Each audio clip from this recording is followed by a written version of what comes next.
જય અલગધણી આપણે આપણા ભાગ્ય એવા હોય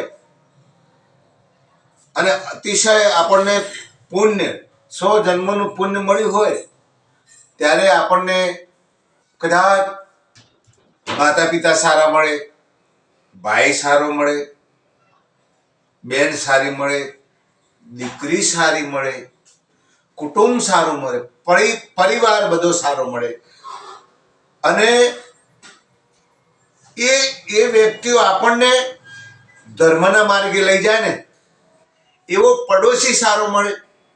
આ બધા એમાં આવી ગયા. પાછા જે વ્યક્તિ આપણને ધર્મના માર્ગે વાળે ને, ધર્મનો રસ્તો બતાવે ને કે ભાઈ આ કરાય ને આ ન કરાય, એવો વ્યક્તિ આપણને મળે ને તો આપણને 100 જન્મ નહીં 1000 જન્મનું પુણ્ય મળ્યું હોય ત્યારે એ વસ્તુ થાય, ત્યારે આ બને.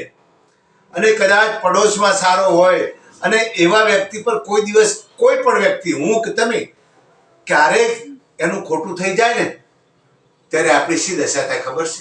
શી દશા થાય? કીચડમાં ઘૂસી જઈએ આપણે બધા,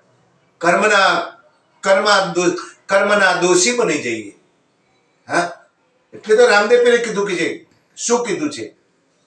કહે રામદેવ સુનો ગત ગંગા, પાપથી કાયમ દૂર રહો, ધર્મમાં આપો નિજ ધ્યાન, જીવ માત્ર પર દયા રાખો, ભૂખ્યાને દેવું અન્નદાન.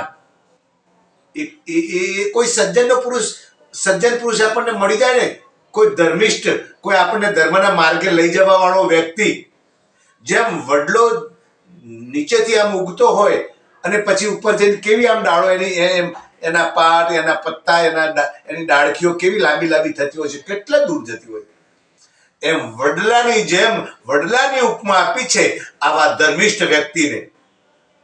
અરે નારી હોય કે નર હોય, ગમે તે વ્યક્તિ હોય, પણ આવો જો ધર્મનો વરેલો હોય એ આપણને બધાને કૂદકે ને ભૂસકે ધર્મમાં લઈ જાય. એવા વ્યક્તિને આપણે બધાની જરૂર છે. અને એવો મળી જાય ને તો એનો પીછો ન છોડવો જોઈએ. આપણે કોઈ દાડો મરતે દમ તક પીછો ન છોડવો જોઈએ. અરે આપણો પરિવાર પણ એના સાથે રહેવો જોઈએ, આપણે પણ એના સાથે રહેવા જોઈએ. કોઈ દાડો એની પર કુદૃષ્ટિ, એની પર એમ કહેવાય કે આમ ઈર્ષા ન થવી જોઈએ. ન કે આપણું કરેલું તો નિષ્ફળ જાય. એ કરવાથી આપણે પણ નર્કના અધિકારી બનીએ, આપણો પરિવાર પણ નર્કનો અધિકારી બને.